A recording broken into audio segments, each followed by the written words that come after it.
Hello, welcome student. तो स्वागत है एक बार फिर से आप सभी लोगों का। थोड़ा लाइट ना होने की वजह से थोड़ा सा डिले हो गया, बट कोई दिक्कत नहीं है। आपकी क्लास स्टार्ट हो गई है। तो आपको आज हम बताने वाले हैं, कक्षा 12 वाले ध्यान देंगे। आज उनका पेपर है, यानी कि केमिस्ट्री का एग्जाम है। तो आज के इस वीडियो में हम आपको बताने वाले हैं क्या, न्यूमेरिकल बताने वाले दोस्तों। न्यूमेरिकल बहुत इंपॉर्टेंट बताने वाले हैं, क्योंकि देखिए अब तो पता है कि अब बहुत ज़्यादा टाइम नहीं है आपके पास। फिर भी आज अगर अभी ये चीज़ समझ लेते हैं ना, तो न्यूमेरिकल और विकल्पी दोनों हल करने में बहुत मज़ा आएगा। क्योंकि केमिस्ट्री का पेपर जब आता है तो बहुत लोग अच्छा पेपर देते हैं, बहुत लोग ख़राब भी देते हैं, बहुत लोगों के अंदर डर भी होता है। तो डरने की बात बिल्कुल सही है, लेकिन इतना भी ना डर जाइए कि पेपर ही आपको डराना शुरू कर दे। ठीक है, क्योंकि आता हुआ चीज़ भी डर में भूल जाता है। तो डरना बिल्कुल नहीं दोस्तों। पेपर को बहुत आराम से करिएगा, एकदम चिंता मत लीजिएगा, एकदम धुआंधार करिएगा और आराम से करिएगा, कोई घबराहट की बात नहीं है। देखिए एक चीज़ ध्यान दीजिएगा, जो न्यूमेरिकल होता है ना, ये आपको 3 से 5 नंबर में दिया जाता है। कभी कभी ये विकल्पी में भी दे देता है। यानी कि एक बड़ा सा न्यूमेरिकल दे देगा, साला उत्तर दे देगा 4 ठो, उसमें से टिक करना होता है। यही बच्चों का सबसे बड़ी प्रॉब्लम होती है, लगा नहीं पाते हैं। तो लगाते हैं, उसके बाद जो आंसर आता है उसको टिक करना होता है। तो न्यूमेरिकल भी ऐसे ऐसे विकल्पी में भी पूछे जाते हैं। तो चलिए, ये आपका एक न्यूमेरिकल हमने ले रखा है। इसमें बोला जा रहा है क्या, इसमें बोला जा रहा है NaCl के एकक सेल का आयतन 1.81 × 10 सेमी क्यूब है। NaCl के एक एक सेल के घनत्व की गणना कीजिए। चल बाबू, तो शुरू करते हैं इसको हम लोग ना। अब एक चीज ध्यान दीजिएगा, यहाँ पे इसमें पहले करना क्या है। NaCl की जो आयतन दिया गया है, ठीक है, NaCl के एकक सेल का आयतन, तो यहाँ पे लिख लीजिएगा NaCl के एक दिखाई दे रहा है, एक मिनट भाई, दिखाई नहीं दे रहा है। NaCl, ठीक है, के एकक सेल का आयतन। पेपर में आपको बिल्कुल ऐसे ही लिखना पड़ेगा। ध्यान दीजिए, कितना दिया गया है आपको, दिया गया है 1.81 × 10⁻22। ठीक है, और ये सेमी क्यूब है, तो सेमी क्यूब आप लगा दीजिए, कोई दिक्कत नहीं है। यहाँ पे इसका सॉल्यूशन हो रहा है भाई, ध्यान दीजिएगा थोड़ा सा, यहाँ पे आप लिख दीजिएगा सॉल्यूशन। ठीक है, अब इतना लिखने के बाद आपको करना क्या होगा, एक फार्मूला आप लोग जानते होंगे, घनत्व तो बराबर क्या होता है यहाँ पे, यानी कि एकक सेल का जो घनत्व होता है वो होता क्या है, वो होता है रो इज इक्वल टू जेडियम, ठीक है, जेडियम अपॉन ए क्यूब Na, यानी कि ए क्यूब Na। अब आप पूछेंगे सर Na क्या होता है। Na आपका अवोगैड्रो संख्या होता है। ठीक है, चलिए हम इसको हल करते हैं। तो अवोगैड्रो संख्या कितनी होती है, अवोगैड्रो संख्या का मान क्या होता है, किसी को पता है? चलो भाई, किसी को पता है तो बताइए, अवोगैड्रो संख्या कितनी होती है, अवोगैड्रो संख्या क्या होता है बताइए। इसको समीकरण नंबर 1 मान लीजिए भाई। अब अवोगैड्रो संख्या की जो मात्रा होती है वो होती क्या है भाई, वो होता है आपका 6.022 × 10⁻23। ये अवोगैड्रो संख्या की मात्रा होती है। पता है तो ठीक है, नहीं पता है तो इसको नोट कर लीजिए भाई, क्योंकि ये पता होना जरूरी होता है, ये सबको पता होता है। ठीक है, चलिए भाई, अब ये पता चल गया हमें। अब एक चीज ध्यान दीजिएगा, यहाँ पे इकाई इनमें प्रति इकाई सेलों की संख्या क्या है, यानी कि जेड का मान क्या है भाई। यहाँ पे जेड का मान आ जाएगा आपका क्या, 4। आप पूछेंगे कैसे 4 आ गया, तो यहाँ पे बोला जा रहा है NaCl एकक सेल का आयतन। ठीक है, NaCl की बात हो रही, तो यहाँ पे जो आएगा जेड बराबर 4 आ जाएगा। अब बात करेंगे अणुभार। जो अणुभार होता है यम जो है आपका, वो क्या होता है, अणुभार होता है। यहाँ पे स्मॉल एम नहीं भाई, कैपिटल एम कर लीजिए। ठीक है, तो कैपिटल एम का जो मान आ जाएगा वो आ जाएगा कितना, आप भार निकालिए भाई, कितना आएगा बिल्कुल निकाल लीजिए। किसका, NaCl का अणुभार निकालेंगे तो आपको मिलेगा 58 दशमलव कितना 5। ठीक है, ये अणुभार आ जाएगा। अब आपको करना क्या है, अब देखिए यहाँ पे एक चीज और आपको निकालना है। यहाँ पे आपको ए क्यूब देखना पड़ेगा। ठीक है, ए क्यूब देखने के लिए क्या करेंगे आप, भी बराबर क्या होता है भाई, ध्यान दीजिए थोड़ा सा, भी बराबर ए क्यूब। ठीक है, तो भी बराबर ए क्यूब, तो भी का मान है कितना बताइए, भी का मान है कितना, भी का मान आपका दिया गया है भाई, यहां आयतन 1.81 × 10⁻22। ये भी का वैल्यू हो गया। ठीक है, और सेमी क्यूब है तो सेमी क्यूब बराबर ए क्यूब, तो यानी ए क्यूब का भी मान क्लियर हो गया भाई। ए क्यूब का मान हमारा यही दिया गया है। ठीक, दिखाई दिया। चलो भाई, ए क्यूब का मान भी हमको यही दिया गया है, तो बस करना कुछ नहीं है, इन सभी का मान समीकरण नंबर 1 में रख दीजिए। तो यहां पे रख दीजिए रो बराबर, देखिए क्या है भाई, जेड है, जेड का मान 4, ठीक, इंटू, और क्या है, कैपिटल यम है, यम का मान 58.5, ठीक है, बट्टे, और क्या है भाई, ए क्यूब, ए क्यूब का मतलब यहां पे वैल्यू दिया गया है 1.8, 1 गुणे 10 के घाते -22 इंटू या माने अवगेद्रो संख्या का मान यहां पे दिया गया है 6.022 गुणे 10 के घाते 23। देखिए अब यहां पे एक चीज आपको बताना है, आपका कैलकुलेशन थोड़ा अच्छा होना चाहिए, ठीक है। अब आप इन सभी को हल करेंगे ना, हल करिए फटाफट, हल करना तो पड़ेगा आपको। अब इसको हल करेंगे क्योंकि इसका इसमें इंटू करके इससे डिवाइड करेंगे, तो जो फाइनली जो इसका आंसर आएगा वो आएगा 2.14, ठीक है, 2.14 ग्राम प्रति सेमी क्यूब, ग्राम प्रति सेमी क्यूब। ये आपका आ गया भाई इतना, इसको नोट करिए फटाफट, ये आपका आंसर आ गया, ठीक है। तो ये पहला क्वेश्चन आपका सॉल्व हो गया, समझ में आया। चलिए अब हम नेक्स्ट क्वेश्चन को हल करते हैं, ध्यान दीजिएगा। चलिए भाई ध्यान दे, अगला क्वेश्चन है, एक अवाष्पशील पदार्थ के 2.5 ग्राम को 100 ग्राम बेंजीन में घोलने पर क्वथनांक में 0.4 डिग्री सेंटीग्रेड की वृद्धि हुई। बेंजीन के लिए मोलल उन्नयन स्थिरांक 2.67 है, तो पदार्थ के अणुभार की गणना कीजिए। ठीक है दोस्तों, तो ये क्वेश्चन आपका विलयन से है, आपको पता है। तो विलयन वाले क्वेश्चन को हल करने का सबसे सिंपल फंडा ये होता है दोस्तों कि पहले आपको ये पकड़ना जरूरी है, ये समझना जरूरी है, ये जानना जरूरी है कि विलेय और विलायक होता क्या है। अगर यही क्लियर कर लेते हो तो सवाल आधा हल हो जाएगा इसी में। तो बताइए इसमें विलेय और विलायक क्या है, ठीक है। क्वथना, इसमें वो जो फार्मूला लगेगा, इसमें क्वथनांक में उन्नयन जो फार्मूला है वही लगेगा, ठीक है। चलिए भाई जल्दी करिए, अणुभार हम आपको फार्मूला पहले बताएंगे, देखिए ज्यादा समय नहीं है, ठीक है। तो हम आपको फार्मूला जल्दी पहले बता देते हैं। तो अणुभार निकालना है, तो यहाँ पे यम बराबर 1000, ठीक है, इंटू केवी इंटू स्मॉल डब्ल्यू अपॉन क्या हो जाएगा, delta TB into capital W. Small W capital W क्या है ये आपको बहुत अच्छे से पता होगा, इसमें बताने की जरूरत नहीं है हमको, ठीक है। चलो भाई जल्दी करो। स्मॉल डब्ल्यू आपका विलायक का अणुभार है, और जो जो स्मॉल है वो विलेय का अणुभार है, और जो कैपिटल है वो विलायक का अणुभार है। तो जरा यहाँ पे क्लियर करेंगे हम लोग, क्या करेंगे यहाँ पे जो ठीक है। तो इसमें पहले विलायक की बात करते हैं, ठीक। चलो भाई, तो सिंपल सी बात है, पहले यहाँ पे देखा जाएगा कि विलेय क्या है और विलायक क्या है। तो सबसे पहले पढ़िए, एक अवाष्पशील पदार्थ के 2.5 ग्राम को 100 ग्राम के बेंजीन में, ध्यान दीजिएगा, किसको किसमें घोला जा रहा है ये समझने की कोशिश करिए। 100 ग्राम बेंजीन में, किसमें, में की बात हो गई, तो क्या हो गया ये भैया, बेंजीन आपका विलायक हो गया। तो सिंपल सी बात है, कैपिटल डब्ल्यू, यानी कि कैपिटल डब्ल्यू का मान आपका दे दिया क्या, ये आपका हो गया विलायक, ठीक है। कैपिटल डब्ल्यू आपका जो है वो क्या है, विलायक है, विलायक।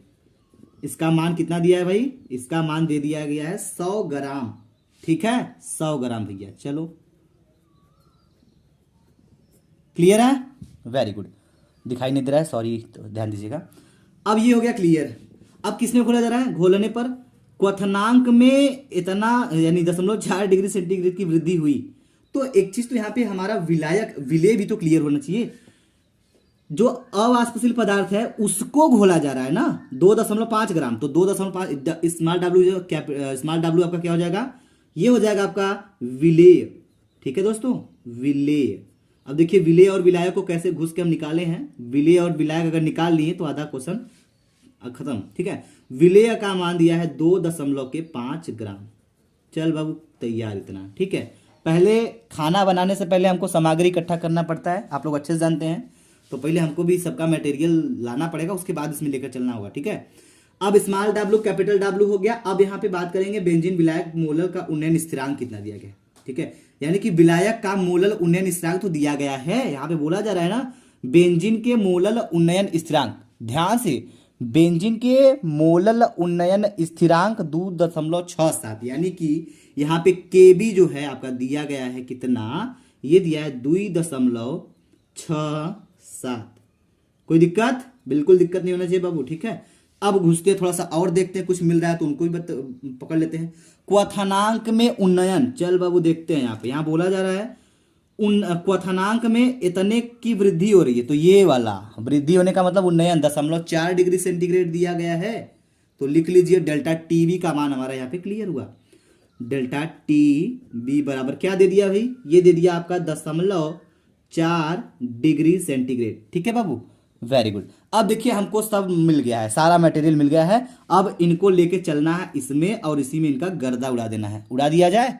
चलो भाई तैयार है, तो चलिए इसको हल कर लेते हैं। आइए समझ लेते हैं थोड़ा सा।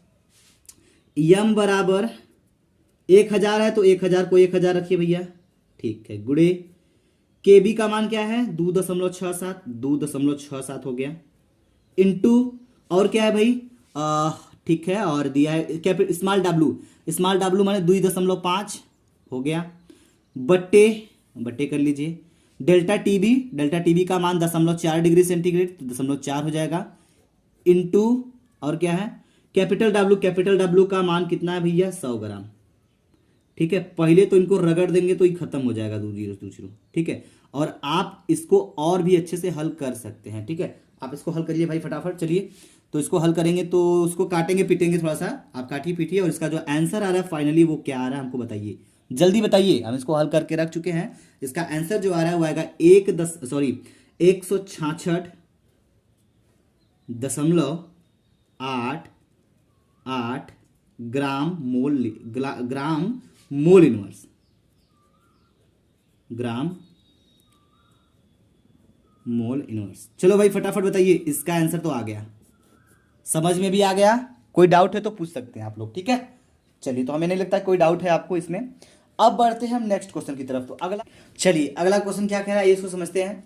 इसमें बोल रहा है कि यदि किसी प्रथम कोटि की अभिक्रिया का 90% 90 मिनट में पूर्ण हुआ हो, यानी 90% 90 मिनट में पूरा हुआ हो, तो इसके 50% पूर्ण होने में जो लगने वाला समय है वो कितना होगा, ये आपको निकालना है। तो चलिए इसको निकालते हैं, और आपका बहुत ही सिंपल और अच्छा क्वेश्चन है, बहुत इंपॉर्टेंट क्वेश्चन है। तो चलिए इसी तरह से क्वेश्चन आपको पूछे जाएंगे, तो क्वेश्चन को पहले ध्यान से अच्छे से पढ़िएगा, उसके बाद ये दिमाग लगाइएगा कि कौन सा फार्मूला इस पर सूट कर रहा है, किस चीज़ की जरूरत पड़ने वाली है। ये नहीं कि हवा में फायरिंग करना है, ठीक है, क्योंकि केमिस्ट्री है, हवा में फायरिंग करेंगे तो आपको जानते हैं कि किसको घायल करने वाला है, ठीक है। चलो भाई ध्यान दीजिएगा, इसको थोड़ा हल करते हैं। तो इसमें पहले हमें देखना पड़ेगा कि प्रथम कोटि की अभिक्रिया के लिए जो वेग स्थिरांक का समीकरण होता है वो होता क्या है। तो प्रथम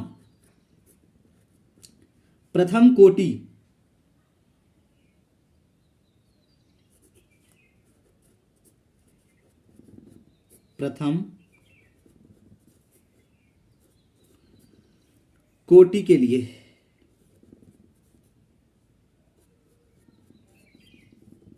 प्रथम कोटि की अभिक्रिया के लिए जो वेग स्थिरांक का समीकरण होता है दोस्तों, उसको ध्यान दीजिए। पहले वो होता है आपका क्या, वो होता है k बराबर 2.303 अपॉन क्या होता है t into log a upon a minus x, ये होता है, ठीक है। ये होता है आपका फार्मूला, इसी फार्मूले पे इसको हल करना है। चलिए समझ लीजिए। तो सबसे पहले आपको करना क्या होगा, यहां पे सबका वैल्यू रखना होगा। तो k बराबर 2.303 हो गया, बट्टे t कितना है, टाइम आपका 90 दिया है, 90% पूरा होने में 90 मिनट, तो 90 मिनट दिया तो यहाँ पे 90 आप लिखिएगा, इंटू लॉग आपका हो जाएगा a क्या होता है, प्रारंभिक सांद्रता होता है, ठीक है दोस्तों, और a माइनस एक्स क्या होता है, विघटित सांद्रता होता है। तो प्रारंभिक सांद्रता 100 मानते हैं, हम जानते हैं आप ही लोग, ठीक है। तो प्रारंभिक सांद्रता को हम 100 मानते हैं, तो 100 a का मान 100, अब बट्टे विघटित सांद्रता क्या करेंगे भैया, a का मान अगर 100 माने हैं तो 100 में से x मतलब विघटित सांद्रता, x क्या होता है, विघटित सांद्रता मतलब कितना खपा हुआ है, ठीक है, तो 90% खप चुका है, तो 100 में से 90 को हम माइनस करेंगे। ठीक है, तो मिलेगा क्या, ध्यान दीजिए, के बराबर मिलेगा आपका, के बराबर मिलेगा 2.303 अपॉन 90 लॉग 100 बटे के, 100 में से 90 गया, 10 आ गया, रगड़ दीजिए, खत्म हो गया, लॉग 10 आ गया। के बराबर 2.303 अपॉन 90 लॉग 10, लॉग 10 का मान होता है 1, पता है कि नहीं, लॉग 10 का मान 1 होता है, तो लॉग 10 का मान 1 होता है, तो इसको हल करेंगे तो हमको फाइनली मिला क्या, के बराबर हमको मिल गया क्या, हमको मिल गया 2.303 अपॉन 90, ये हमको फाइनली अभी के का वैल्यू मिला है। ठीक है, लेकिन करना क्या है, यहाँ पे आपको लिखना पड़ेगा, अतः प्रथम कोटि की अभिक्रिया के लिए 50% पूर्ण होने में लगा समय, अब हमको ये निकालना है। ठीक है, आप यहाँ पे हेडिंग डाल लीजिए 50% पूर्ण होने में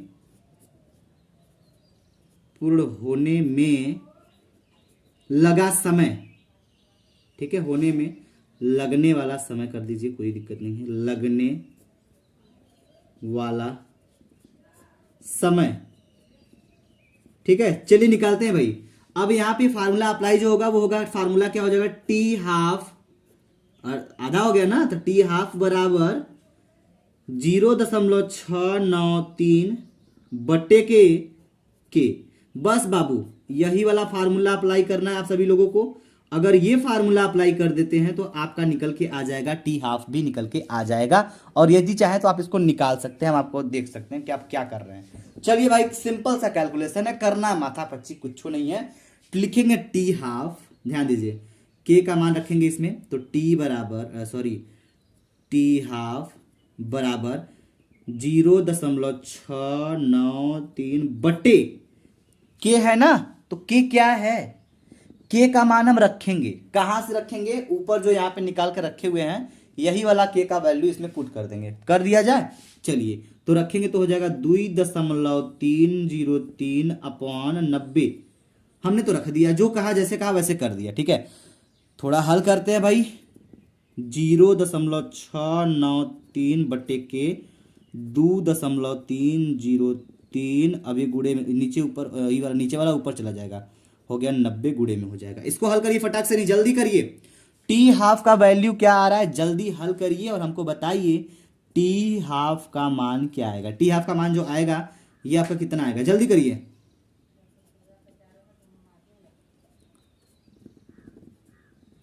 चलिए भाई, टी, ठीक है, तो ये आपका आ गया टी हाफ का मान कितना, 27 मिनट आ गया। फटाफट आप इसको नोट कर लीजिए। अगर आपको सारा क्वेश्चन समझ में आ गया तो फटाफट वीडियो को लाइक करिएगा और हमें कमेंट बॉक्स में कमेंट करके जरूर बताइएगा। और हाँ, एक चीज ध्यान दीजिएगा, जाते जाते आपको ये बता देते हैं कि आप अपने पेपर में कोई भी क्वेश्चन छोड़िएगा नहीं, पूरा का पूरा क्वेश्चन करने की कोशिश करिएगा। आपको राउल्ट का नियम पूछा है, अगर नहीं आ रहा है, छोड़ने जा रहे हो, अगर पेपर का क्वेश्चन ये छूट रहा है, आपको लगता है कि हम नहीं कर रहे हैं, खाली छोड़ रहे हैं, तो राउल्ट के नियम की जगह आप कोनो औरो नियम घुसेड़ के चले आइएगा, लेकिन खाली मत छोड़िएगा दोस्तों, ये चीज ध्यान दीजिएगा। सारा क्वेश्चन करिएगा, जो नहीं आएगा ना, एकदम जान जाना है कि सादा पन्ना छूटने वाला है, तो ऐसा काम करिएगा। अगर छूट रहा हो तो, अगर आपको आ रहा हो तो ऐसी गलती कभी मत करिएगा। ठीक है, चलो भाई, तो बेस्ट ऑफ लक आप लोगों के लिए। चलिए, आप अपने मिशन को पूरा करिए और अच्छा नंबर लाइएगा। और हाँ, आने के बाद क्वेश्चन पेपर सॉल्व करने के बाद आप हमें क्वेश्चन पेपर सेंड कर दीजिएगा हमारे व्हाट्सएप नंबर पे, ताकि हम आपके सारे क्वेश्चन पेपर का सॉल्यूशन आपको करके तुरंत का तुरंत प्रोवाइड करा सके। ठीक है, चलिए, थैंक यू सो मच, जय हिंद, जय भारत।